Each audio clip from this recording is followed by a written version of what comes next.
Mobility is a key factor when it comes to surfing and any board sport.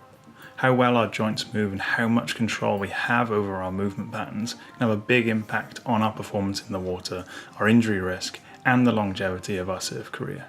So today we're going to go through 5 key mobility exercises that you can add to your pre-surf warm-up or daily routine to help free things up and improve your overall surf game. First up, we're going to address the mid-back. So stiffness through the thoracic can make it harder to extend and get into an efficient paddling technique.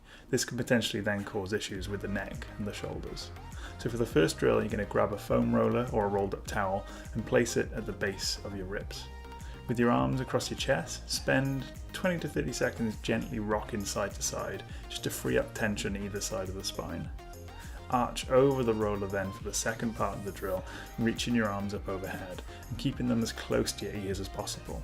Try and keep the core slightly engaged to prevent the ribs from flaring up. And return back to that hands across the chest position and repeat that overhead reach for 10 to 15 reps. You're going to repeat the same process, just moving up one segment of the spine at a time until you get to the base of your neck. Aim to hit 5 to 7 separate segments. If you find a really tight spot, try not to skip ahead. Just back off a little bit, breathe into it and hang out until that sensation dissipates. Feel free to repeat the same process, laying slightly on your side around a 45-degree angles, because then you can hit your ribs and the matted down connective tissue on the side of your body too. Next we have the lunge twist. It's one of my all-time favourite surf-specific mobility exercises. It helps to open up the hips, which can potentially combat lower back pain, and you also get a really good twist through the mid-back, which can vastly improve our ability to turn on the board. So we start by getting down onto all fours and stepping the left foot up to the inside of the left hand. You can then keep your rear knee down or elevate it for a bit of a challenge. If you choose to elevate, remember to keep your right glute contracted as possible throughout the movement to protect the back.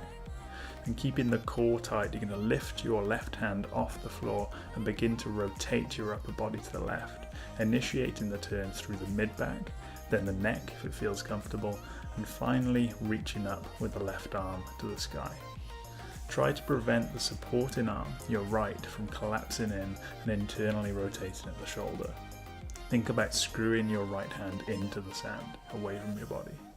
When you reach your end range at the top of the position, take a deep breath through your nose, attempting to fill your ribcage with air.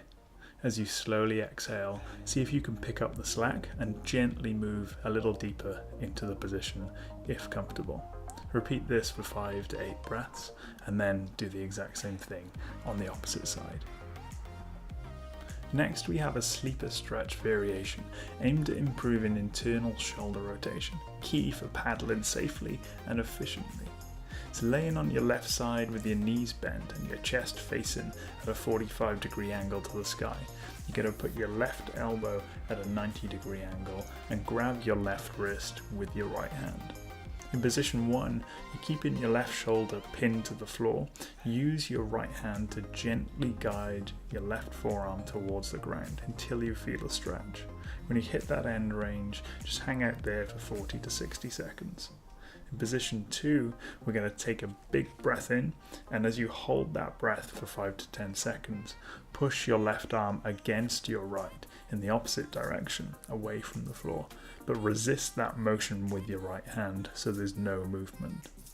In position 3, as you breathe out, gently ease off that tension, and you're going to then release the right hand from your left and use the strength of your left arm on its own to guide the arm towards the floor, internally rotating. Hold this contraction for 5 to 10 seconds. You're then going to take a pause back in position 1, and when you feel ready, repeat positions 2 and 3 a couple more times before doing the same on the opposite side. You might notice that you're a little bit more restricted on one side compared to the other, so you may want to spend a little more time working that weaker side. So next we've got the squat sequence inspired by Ido Portal.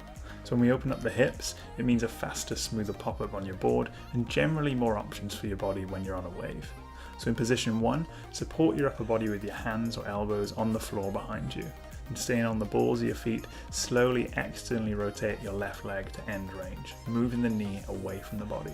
You're then going to internally rotate, bringing the left knee towards the right. Perform 15 to 20 reps and then repeat on your right side. Position 2, with the core switched on, you're going to lower into a deep squat. So ideally, we're looking for the heels flat, the arches lifted, the feet screwed into the floor, so facing forwards or slightly out, and the spine nice and long. But we're all different, so if you need to turn your feet out, hold onto a wall, or put some blocks or bricks under your heels to get comfortable, that's completely fine. So you're just going to find a position you can rest in for 60 to 90 seconds. And with your hands on the floor, slowly start to shift your weight around, exploring any tight spots and loosen things up.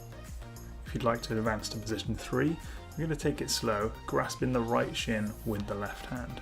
Then staying tall, rotate the upper body rightwards towards the sky. So just like we did in the lunge twist, we're going to initiate the turn through the core, the mid-back, and then the neck if comfortable, and then finally reaching up overhead with the right arm.